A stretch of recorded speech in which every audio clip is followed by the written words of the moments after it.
ओम शांति। ओम शांति बाबा।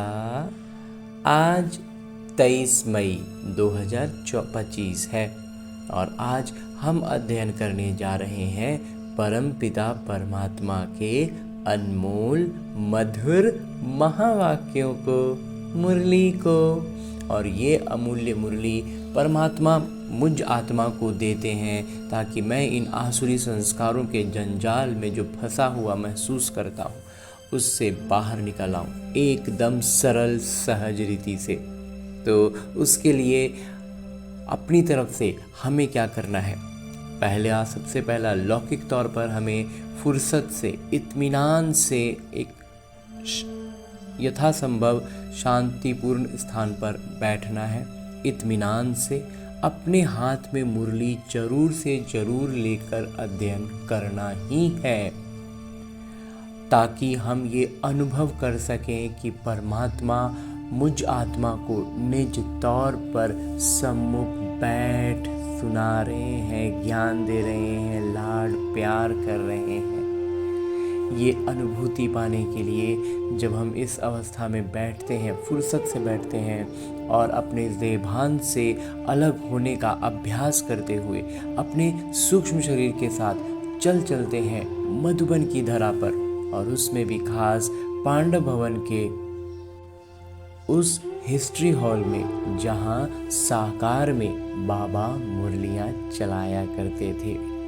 तो मैं आत्मा अपने सूक्ष्म शरीर के साथ जैसे ही उस पवित्र स्थान पर उपस्थित होता हूँ, मुझ आत्मा में पवित्रता, शांति, प्रेम, सुख, खुशी की तरंगें सक्रिय हो जाती हैं और बाबा दृष्टि से मुझ आत्मा में ज्ञान, प्रकाश और अष्ट शक्तियों का प्रवाह करते हैं, जिससे मुझ आत्मा में आनंद का सृजन होता है और चारों ओर एक आवरण बन जाता है।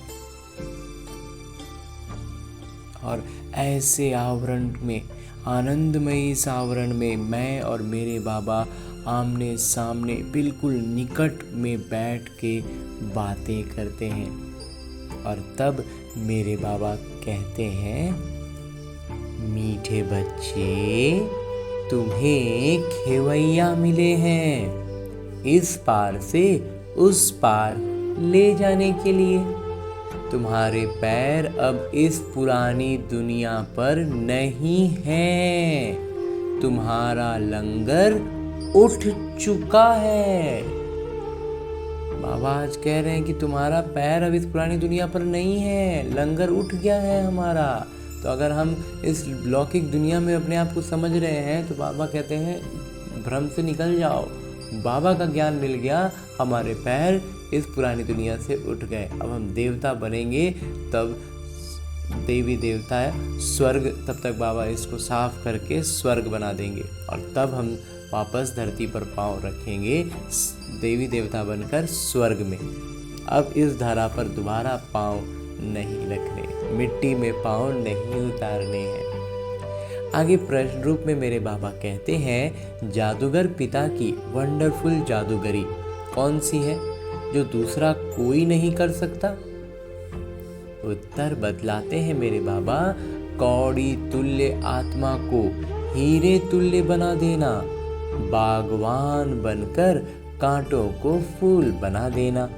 ये बहुत वंडरफुल जादूगरी है जो एक जादूगर पिता ही करते हैं, दूसरा कोई नहीं। ये जादूगरी ना मुझ बाबा के अलावा, मेरे बाबा के अलावा और कोई नहीं कर सकता।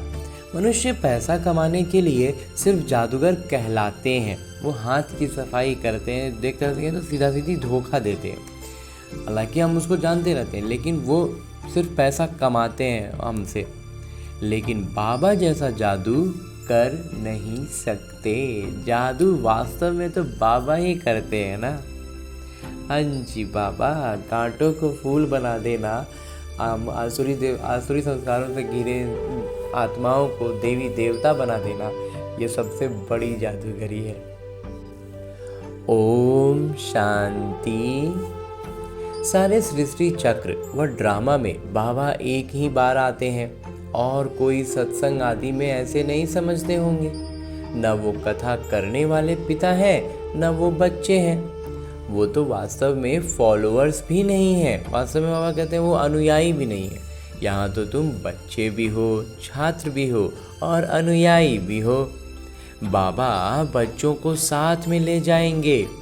बाबा जाएंगे तो फिर बच्चे भी इस छीछी दुनिया से अपनी गुलगुल दुनिया में चलकर राज्य करेंगे। जब बाबा जाएंगे ना तो हमें भी साथ लेते जाएंगे। बाबा कहते हैं तब फिर हम बच्चे अपनी गुलगुल दुनिया में आएंगे राज्य करने। ये तुम बच्चों की बुद्धि में आना चाहिए। इस पुराने शरीर के अंदर जो रहने वाली आत्मा है वो बहुत खुश होती है। तुम्हारी आत्मा बहुत खुश होनी चाहिए।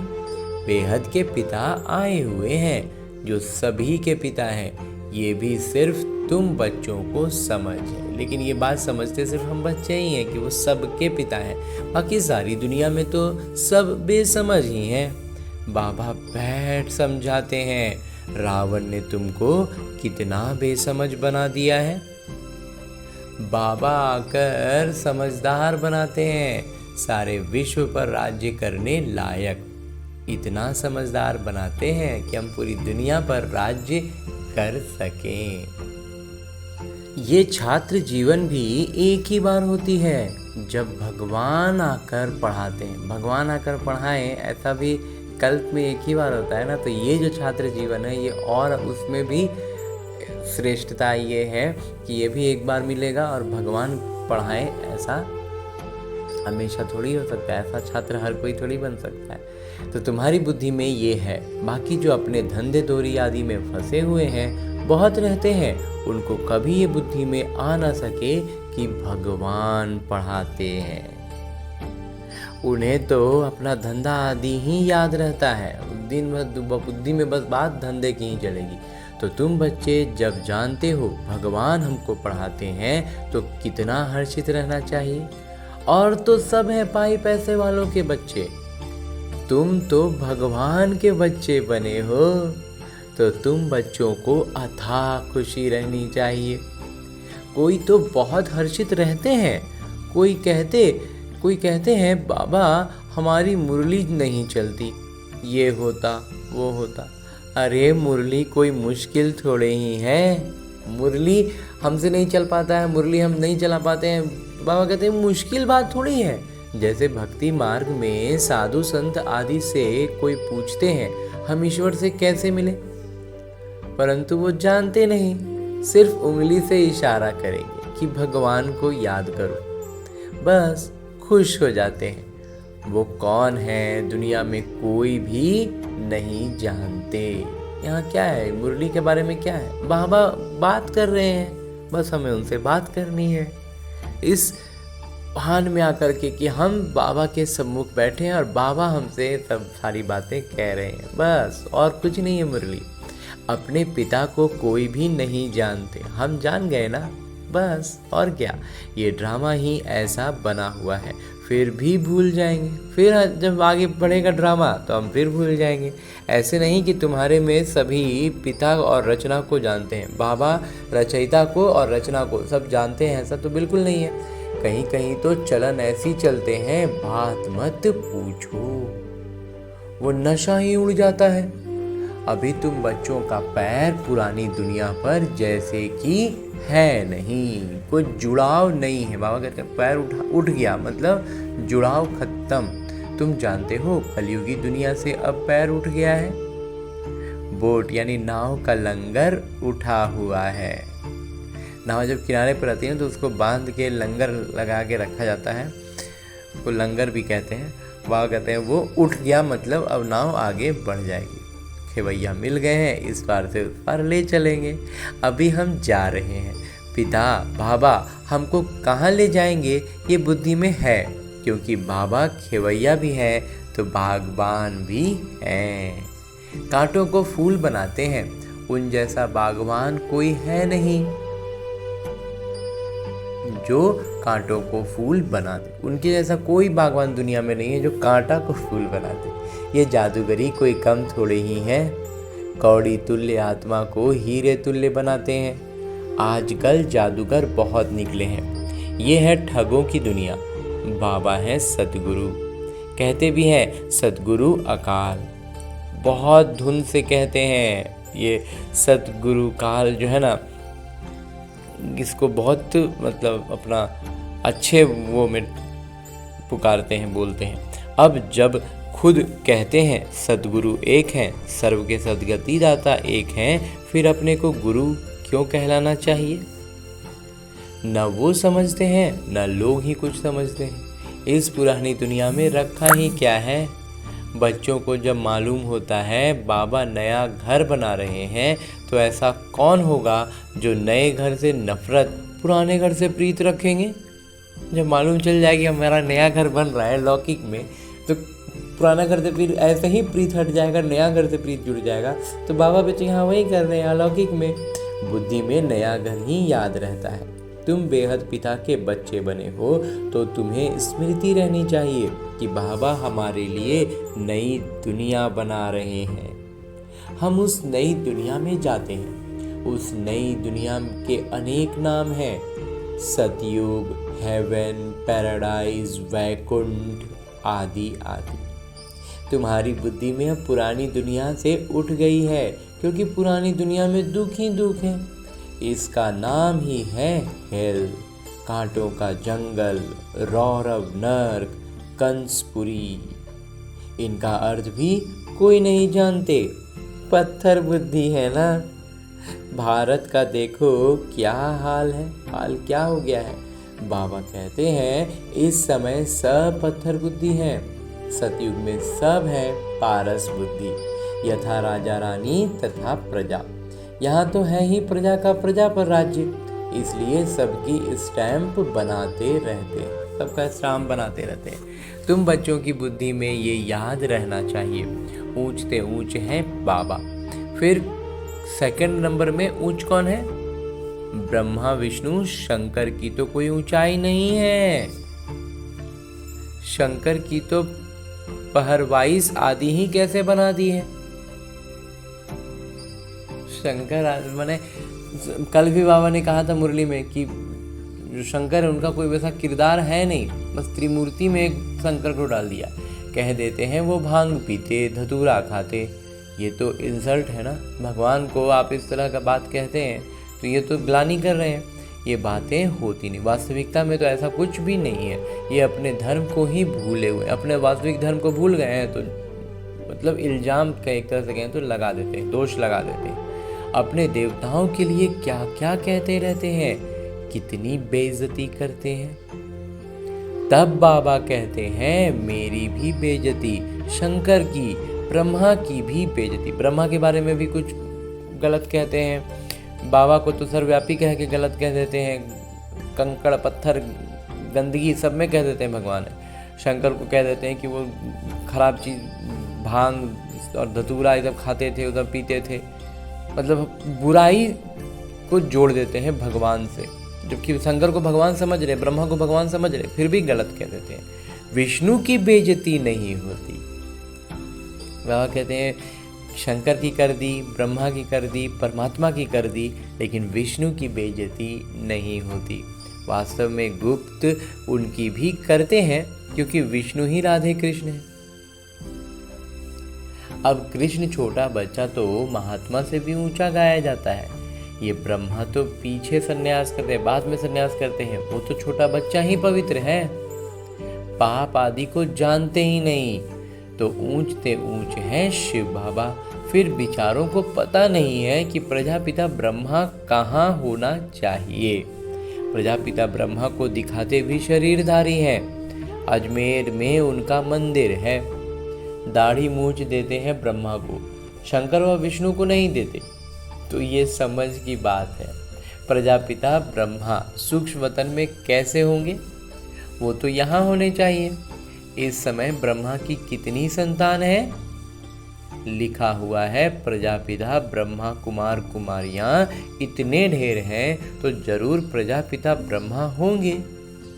चैतन्य है तो जरूर कुछ करते होंगे। क्या प्रजापिता ब्रह्मा सिर्फ बच्चे ही पैदा करते हैं या और भी कुछ करते हैं? बल आदिदेव ब्रह्मा आदि देवी सरस्वती कहते हैं, परंतु उनका किरदार क्या है ये किसी को भी पता नहीं है। रचता है तो जरूर यहाँ होकर गए होंगे, जरूर ब्राह्मणों को शिव बाबा ने गोद लिया होगा, नहीं तो ब्रह्मा कहाँ से आए? ये नई बात है ना। जब तक बाबा नहीं आए हैं तब तक कोई जान नहीं सकते। जब तक बाबा आ नहीं जाएंगे कोई थोड़ी जान पाएगा कि जिसका जो किरदार है वही निभाते हैं। जिसका जो किरदार है ये बात वही निभाएगा, ये बात ऐसे थोड़ी कोई जान पाएगा। बुद्ध ने क्या किरदार निभाया, कब आया, क्या आकर किया, कोई नहीं जानते। तुम अभी जानते हो क्या वो गुरु है, शिक्षक है, पिता है? नहीं, सदगति तो दे न सके। वो तो सिर्फ अपने धर्म के रचता ठहरे। गुरु नहीं, बाबा बच्चों को रचते हैं फिर पढ़ाते हैं। पिता, शिक्षक, गुरु तीनों ही हैं। दूसरे कोई को थोड़े ही कहेंगे कि तुम पढ़ाओ, और कोई के पास ये ज्ञान है ही नहीं। बेहद के पिता ही ज्ञान के सागर हैं, तो जरूर ज्ञान सुनाएंगे। बाबा ने ही स्वर्ग का राज्य भाग्य दिया था, अभी फिर से दे रहे हैं। बाबा कहते हैं तुम फिर से 5000 वर्ष बाद आकर मिले हो। बच्चों को अंदर में खुशी है, जिसको सारी दुनिया ढूंढ रही है वो हमें मिल गए। पूरा दुनिया इतना परेशान हो रहा है, हमको सब लोग बैठ बात कर रहे हैं। बाबा कहते हैं बच्चे तुम 5000 वर्ष के बाद फिर से आकर मिले हो। बच्चे कहते हाँ बाबा, हम आपको अनेक बार मिले हैं। बल कितना भी कोई तुमको मारे पीटे, अंदर में तो वो खुशी है ना। और कहते हैं परिस्थितियाँ जैसी भी हो, जितनी उल्टी सीधी हो, लेकिन बुद्धि में जब बाबा की याद है तो हम खुशी रहेंगे ना। शिव बाबा के मिलने की याद तो है ना। याद से ही कितने पाप कटते हैं। अबलाओं बांधेड़ियों के तो और ही ज़्यादा कटते हैं, क्योंकि वो ज़्यादा शिव बाबा को याद करती हैं।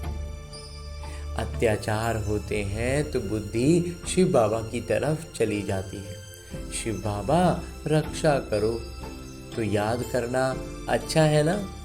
भले रोज मार खाओ, शिव बाबा को याद करेंगी, ये तो भलाई है ना। जितना बाबा कहते हैं मार खाएं, उतना बाबा को याद करो तो वो तो अच्छा होता चला जाएगा। ऐसे मार पर तो बलिहार जाना चाहिए। मार पड़ती है तो याद करते हैं। कहते हैं गंगा जल मुख में हो, गंगा का तट हो, तब प्राण तन से निकले। तुमको जब मार मिलती है, बुद्धि में अल्फ और बे याद हो। बस बाबा कहते हैं जब परिस्थिति एकदम विपरीत हो तो तुमको सिर्फ अल्फ याद हो, बे याद हो, बस। और फिर हमारा और कोई काम ही नहीं है। हमको बुद्धि में अपना बस वो बाबा को रख लेना है, बाकी सारा कुछ सलट जाएगा। बाबा कहने से वर्षा जरूर याद आएगा। ऐसा कोई भी नहीं होगा जिसको बाबा कहने से वर्षा याद ना पड़े। बाबा के साथ मिल्कियत जरूर याद आएगी। तुमको भी शिव बाबा के साथ वर्षा जरूर याद आएगा। वो तो तुमको विष के लिए, विकार के लिए मार देकर शिव बाबा को याद दिलाते हैं। वो मारते हैं विकार के लिए, और हमको और याद आते हैं शिव बाबा। तो बाबा से वर्षा पाते हो, पाप कट जाते हैं। और फिर क्या होता है, हम बाबा से वर्षा पाते हैं, हमारे पाप कट जाते हैं। जितना ज़्यादा हम याद में रहते हैं, हमारे पाप कटते जाते हैं। ये भी ड्रामा में तुम्हारे लिए गुप्त कल्याण है। जैसे कहा जाता है लड़ाई कल्याणकारी है, तो मार भी अच्छी हुई ना। विनाश का जो लड़ाई होगा वहाँ कहते हैं जब वो कल्याणकारी है, तो निज तौर पर अगर कुछ हो रहा है तो वो भी तो कल्याणकारी हुई, अच्छी हुई ना। हाँ जी बाबा। आजकल बच्चों का प्रदर्शनी मेलों की सेवा पर जोर है। नवनिर्माण प्रदर्शनी के साथ साथ लिख दो गेटवे टू हेवन, स्वर्ग के द्वार। दोनों अक्षर होने चाहिए। नई दुनिया कैसे स्थापन होती है उनका एग्जीबिशन है, तो मनुष्य को सुनकर खुशी होगी। नई दुनिया कैसे स्थापन होती है उनके लिए ये चित्र बनवाए हैं। आकर देखो, गेटवे टू न्यू वर्ल्ड, ये अक्षर भी ठीक है, नई दुनिया के द्वार। तो ये जो लड़ाई है इनके द्वारा गेट्स खुलते हैं। गीता में भी है, भगवान आए थे, आकर राजयोग सिखाए थे। मनुष्य से देवता बनाए तो जरूर नई दुनिया स्थापन हुई होगी। जब मनुष्य से देवता बना दिए होंगे, बनाए बाबा, तो फिर स्थापना भी तो नया होगा ना। मनुष्य कितना कोशिश करते हैं चांद में जाने की, चांद पर जाने के लिए कितना मेहनत करते हैं। देखते हैं धरती ही धरती है, मनुष्य कुछ भी देखने में नहीं आते, इतना सुनाते हैं। इससे फायदा ही क्या? इस सब बातों का बाबा कहते हैं फायदा क्या है? चांद पर गए, वहां से धरती नजर आ रहा है, वहां से आदमी थोड़ी नजर आ रहा है, कुछ भी है तो है। बाबा कहते हैं सबसे फायदा क्या हो रहा है? अभी तुम रियल साइलेंस में जाते हो ना। सचमुच की शांति जो हमारे भीतर है उसको हम एक्सप्लोर कर पाते हैं, उसको हम जान पाते हैं, अशरीरी बनते हो। वो है साइलेंस वर्ल्ड, पूर्ण रूप से शांति दुनिया। तुम मौत चाहते हो, शरीर छोड़ जाना चाहते हो, बाबा को भी मौत के लिए ही बुलाते हो कि आकर अपने साथ मुक्ति, जीवन मुक्ति में ले जाइए। परंतु समझते थोड़े ही हैं। पतित पावन आएंगे तो जैसे हम कालों के काल को बुलाते हैं। अभी तुम समझते हो बाबा आए हुए हैं, कहते हैं चलो घर, और हम घर जाते हैं। बुद्धि काम करती है ना। यहाँ कोई बच्चे होंगे जिनकी बुद्धि धंधे आदि तरफ दौड़ती होगी, फलाना बीमार है, क्या हुआ होगा, अनेक प्रकार के संकल्प आ जाते हैं। बाबा कहते हैं तुम यहाँ बैठे हो, आत्मा की बुद्धि बाबा और वर्षे की तरफ रहे। आत्मा ही याद करती है ना। समझो कोई का बच्चा लंदन में, समाचार आया बीमार है, बस बुद्धि चली जाएगी, फिर ज्ञान बुद्धि में बैठ न सके, फिर बात की बातें ना कान के भीतर जाएंगी ही नहीं, सारा ध्यान वहीं लगा हुआ। यहाँ बैठे हुए बुद्धि में उनकी याद आती रहेगी। कोई का पति बीमार हो गया तो स्त्री के अंदर उथल पाथल होगी, बुद्धि जाती तो है ना। तो तुम भी यहाँ बैठे सब कुछ करते शिव बाबा को याद करते रहो, तो भी अहो सौभाग्य। जैसे वो पति को अथवा गुरु को याद करते हैं, तुम पिता को याद करो, बाबा को याद करो। तुम्हें अपने 1 मिनट भी वेस्ट नहीं करना चाहिए। बाबा को जितना याद करेंगे तो सेवा करने में भी बाबा ही याद आएंगे। बाबा ने कहा है मेरे भक्तों को समझाओ। ये किसने कहा? शिव बाबा ने। श्री कृष्ण के भक्तों को क्या समझाएंगे? उनको कहो श्री कृष्ण नई दुनिया स्थापन कर रहे हैं, मानेंगे? रचयिता तो गॉड फादर है, श्री कृष्ण थोड़ी ही हैं। परम पिता परमात्मा ही पुरानी दुनिया को नई बना रहे हैं, ये मानेंगे भी। नई सो पुरानी, पुरानी सो फिर नई होती है। सिर्फ समय बहुत दे देने से मनुष्य घोर अंधियारे में, सिर्फ इतना खाली हो गया ना कि अभी 40,000 साल बाकी है, तो बुद्धि अब निश्चिंत हो गया कि उधर तो कुछ नहीं होना, इधर में ही परेशान हो रहे हैं। तो इतना भी मालूम चल जाए कि अब तुरंत ख़त्म होने वाला है, तो बुद्धि थोड़ा और सक्रिय हो। तुम्हारे लिए तो अब हथेली पर बहिष्ठ है, हथेली पर बाबा स्वर्ग लेकर आ गए हैं। बाबा कहते हैं मैं तुमको उस स्वर्ग का मालिक बनाने आया हूँ। बनेंगे? हाँ जी बाबा। वाह, क्यों नहीं बनेंगे? अच्छा, मुझे याद करो, पवित्र बनो, याद से ही पाप भस्म हो जाएंगे। तुम बच्चे जानते हो विकर्मों का बोझ आत्मा पर है, न कि शरीर पर। अगर शरीर पर बोझा होता तो जब शरीर को जला देते हैं तो उसके साथ पाप भी जल जाते। आत्मा तो है ही अविनाशी, उसमें सिर्फ खाद पड़ती है, जिनको निकालने के लिए बाबा एक ही युक्ति बतलाते हैं की याद करो। पतित से पावन बनने की युक्ति कैसी अच्छी है। मंदिर बनाने वाले, शिव की पूजा करने वाले भी भक्त हैं। पुजारी को कभी पूज्य कह ना सके। अच्छा, मीठे मीठे सिगिलते बच्चों प्रति माता पिता बाबा का याद प्यार और आशीर्वाद। रूहानी बाबा के रूहानी बच्चों को नमस्ते। हम रूहानी बच्चों की ओर से रूहानी माता पिता को याद प्यार और प्रणाम। धन्यवाद बाबा, धन्यवाद। मुरली के लिए भी धन्यवाद और इस अनूठे अलौकिक ब्राह्मण जीवन के लिए भी बहुत बहुत बहुत धन्यवाद बाबा, बहुत धन्यवाद। आगे आज की मुरली से लिए गए वो प्रमुख बिंदु हैं जिन्हें हमें अपने इस ब्राह्मण जीवन में धारण करने हैं। और ब्राह्मण सो फरिश्ता, फरिश्ता सो देवता बनना है। उसके लिए जो सबसे पहली बिंदु है वो है जिसे सारी दुनिया ढूंढ रही है, वो बाबा हमें मिल गए। इस खुशी में रहना है। भगवान हमको मिल गए हैं। भगवान हमारे सम्मुख बैठ बातें करते हैं और दुनिया कहाँ भटक रहा है। याद से ही पाप कटते हैं और जब इस तरह की याद में बाबा से हम के रहते हैं ना, तो हमारे पाप भी कटते हैं। इसलिए किसी भी परिस्थिति में बाबा और वर्षे को याद करना है। 1 मिनट भी अपना समय वेस्ट नहीं करना है। हाँ जी बाबा, इस पुरानी दुनिया से बुद्धि का लंगर उठा देना है।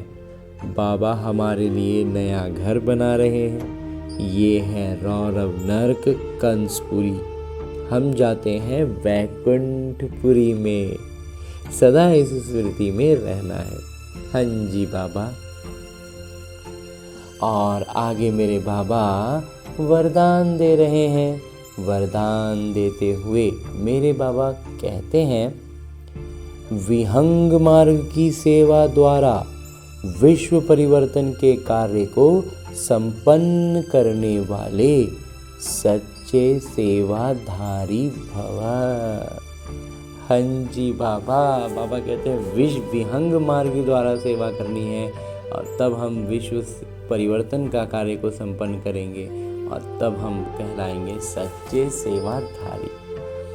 विस्तार से बाबा कहते हैं, विहंग मार्ग की सेवा करने के लिए संगठित रूप में रूप और बसंत, इन 2 बातों को संतुलन चाहिए। जैसे बसंत रूप से एक समय पर अनेक आत्माओं को संदेश देने का कार्य करते हो, ऐसे ही रूप अर्थात याद बल द्वारा, श्रेष्ठ संकल्प के बल द्वारा विहंग मार्ग की सेवा करो। इसकी भी इन्वेंशन निकालो। साथ साथ संगठित रूप में दृढ़ संकल्प से पुराने संस्कार, स्वभाव व पुरानी चलन के तिल व जौ यज्ञ में स्वाहा करो। पुराना संस्कार, स्वभाव, चलन, ये सब क्या है? तिल और जौ है। बाबा कहते हैं इसको यज्ञ में स्वाहा करो, तब विश्व परिवर्तन का कार्य संपन्न होगा अथवा यज्ञ की समाप्ति होगी। जब यज्ञ में सब कुछ आहुति पड़ जाएगा तो समाप्त हो जाएगा। हाँ जी बाबा। और आगे स्लोगन है, मुरली का उपदेश है, बालक और मालिकपन के संतुलन से योजना को प्रैक्टिकल में लाओ। एक तरफ बालकपन हो, दूसरी तरफ मालिकपन हो। बोलने से, अपना प्रस्ताव देने से पहले बालक, प्रस्ताव देने के पहले मालिक और प्रस्ताव देने के बाद बालक, ऐसा संतुलन बना के रखना है तो वो प्रैक्टिकल में होएगा, दिखेगा। हाँ जी बाबा। और अब हमने परमपिता परमात्मा से इतना श्रेष्ठ ज्ञान मुरली का अध्ययन किया, वरदान प्राप्त किया, और अब मेरे बाबा इसी अव्यक्त स्वरूप में स्थित रहकर एक इशारा देते हैं और इन इशारों के लिए बाबा ने एक श्रीमत दी है और उस श्रीमत को बाबा हर दिन अलग अलग उदाहरणों से, अलग अलग बातों से उसकी स्पष्टता करते हैं। तो आज के लिए बाबा ने जो इशारा दिया है और उसकी जो श्रीमत है वो है, रूहानी रॉयल्टी और प्योरिटी की पर्सनालिटी धारण करो। रॉयल्टी हमारी रूहानी हो और पर्सनालिटी हमारी प्योर हो। आज इशारा देते हुए विस्तार से बाबा कहते हैं, इस ईश्वरीय सेवा में बड़े से बड़ा पुण्य है पवित्रता का दान देना। पवित्र बनना और बनाना ही पुण्य आत्मा बनना है, क्योंकि किसी आत्मा को आत्मघात महापाप से छुड़ाते हो। अपवित्रता आत्मघात है। आत्मघात का मतलब बाबा बतलाते हैं अपवित्रता। अपवित्र हो रहे हैं, पतित हो रहे हैं, मतलब आत्मघात कर रहे हैं, खुद को मार ही रहे हैं ना। तो पवित्रता जियदान है, किसी का दुख लेकर सुख देना, यही सबसे बड़े से बड़ा पुण्य का काम है। ऐसे पुण्य करते करते पुण्य आत्मा बन जाएंगे। हाँ जी बाबा। तो ऐसा पुण्य का काम हम अभी वर्तमान में कब करें और कैसे करें? अपने इस स्थूल शरीर में वापस आना है, ज्ञान को बुद्धि में सक्रिय रखना है और उसी अनुसार बाबा की याद में रह करके जीवन की हर छोटी बड़ी स्थितियों पर हर एक क्षण को प्रतिक्रिया परमात्मा की याद में रहकर, मतलब अपने वास्तविक स्वरूप में स्थित रहकर देना है। तभी हम बाबा द्वारा दिए गए सारे ज्ञान का अर्थ को यथार्थ रीति चरितार्थ कर पाएंगे, प्रैक्टिकल में दिखाई देगा। जब हम बाबा की याद में रहने का मतलब ही होता है कि बाबा जो हैं, बाबा की जो गुणवत्ताएं हैं वो हमसे झलकें। और ये करने के लिए हमें शुरुआत अभ्यास से करनी है, छोटे छोटे अभ्यास से करनी है, छोटी छोटी बातों पर सजगता रखते हुए उन पर अपना ध्यान देना है और उस पर उस तरह से रिएक्ट करना है, क्योंकि रिएक्ट करना ही एक तरह से कहें तो जीवन है। तो रिएक्शंस हमारे हो रहे हैं, कैसे करने हैं ये बाबा हमें बतला रहे हैं। बस इसका अभ्यास करते जाना है। छोटी छोटी बातों के बाद धीरे धीरे हम बड़ी बड़ी बातों में भी उसी अनुसार, उसी शांत अवस्था में रहकर, उसी प्रेम स्वरूप स्थिति में रहकर रिएक्ट करते चले जाएंगे और हमारी स्थिति ऊंची होती जाएगी, सेवा स्वतः होती चली जाएगी, सब कुछ बहुत अच्छा होता जाएगा। तो ये सब अभ्यास के लिए ढेर सारी शुभ भावना और शुभकामनाओं से भरपूर होकर लौटते हैं अपने इस लौकिक किरदार में, अपने स्थूल शरीर में। अच्छा, ओम शांति।